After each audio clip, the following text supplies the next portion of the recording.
बहनों और भाइयों, आज जब एक और भारतीय जनता पार्टी मोदी जी के नेतृत्व में आत्मनिर्भर और विकसित भारत के लिए कार्य कर रही है, वहीं दूसरी ओर ये समाजवादी पार्टी और कांग्रेस का गठबंधन भारत के विभाजन के लिए, भारत में आपस में बांटने के लिए तमाम प्रकार के षड्यंत्र कर रहा है। इनका घोषणा पत्र कहता है कि अगर इनको अवसर मिलेगा ये भारत के साथ गद्दारी करेंगे, भारत के साथ धोखा करेंगे। वैसे भी ये दो लड़कों की जोड़ी जब भी मिलती है अनर्थ होता है।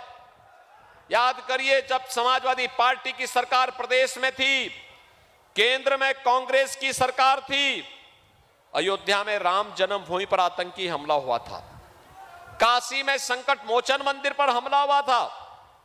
और बहनों और भाइयों, आज लोग फिर से अपनी उसी मनसा के साथ आकर के देश के सामाजिक ताने बाने को छिन्न भिन्न करना चाहते हैं, देश के अंदर अव्यवस्था पैदा करना चाहते हैं। कहते हैं पर्सनल लॉ लागू करेंगे।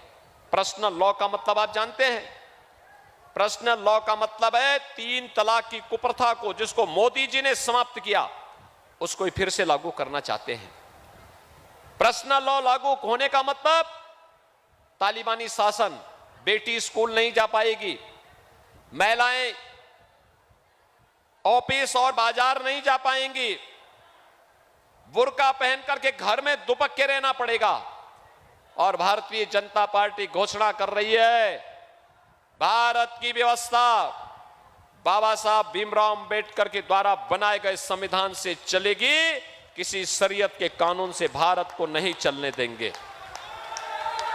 बहनों और भाइयों, ये लोग कहते हैं हम विरासत टैक्स लगाएंगे।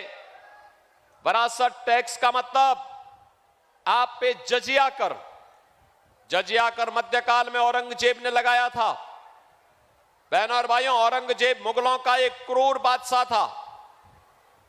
इतना क्रूर था कि उसने अपने भाई की हत्या कर दी थी और अपने बाप को जेल में बंद करके पानी के लिए, उसे एक एक बूंद पानी के लिए तरसा दिया था। इसका बाप शाहजहां, जिसने आगरा का ताजमहल बनाया, वह आज भी इस बात को कहता है, वह इस बात को कहता है, आपको देखना है, खुदा बख्त लाइब्रेरी पटना में जाकर के देखिए। वो कहता है कि कमबख्त औरंगजेब, तुझ जैसा पुत्र किसी को पैदा न हो, तूने जीते जी मुझे एक एक बूंद पानी के लिए तरसाया है। तो उससे अच्छे तो ये हिंदू हैं, अपने बड़े बुजुर्गों का सम्मान करते हैं, जीते जी सम्मान करते हैं, और मरने के बाद श्राद्ध और पितरों का तर्पण करके उन्हें सम्मान देने का काम करते हैं। बहनों और भाइयों, औरंगजेब ने हिंदुओं पे एक कर लगाया था, उसका नाम था जजिया कर। जजिया कर हिंदुओं के लिए था कि हिंदू या तो जजिया कर दे और नहीं तो मुसलमान बने। बहनों और भाइयों, ये विरासत टैक्स समाजवादी पार्टी और कांग्रेस का ये औरंगजेब का जजिया कर है। हमें भारत में फिर से औरंगजेब को पैदा नहीं होने देना है। क्या औरंगजेब पैदा होगा क्या? फिर से औरंगजेब को पैदा होने देंगे क्या? विरासत टैक्स देंगे क्या? और इसीलिए हम लोग आए हैं। ये कांग्रेस और समाजवादी पार्टी के लोग देश के खिलाफ साजिश कर रहे हैं।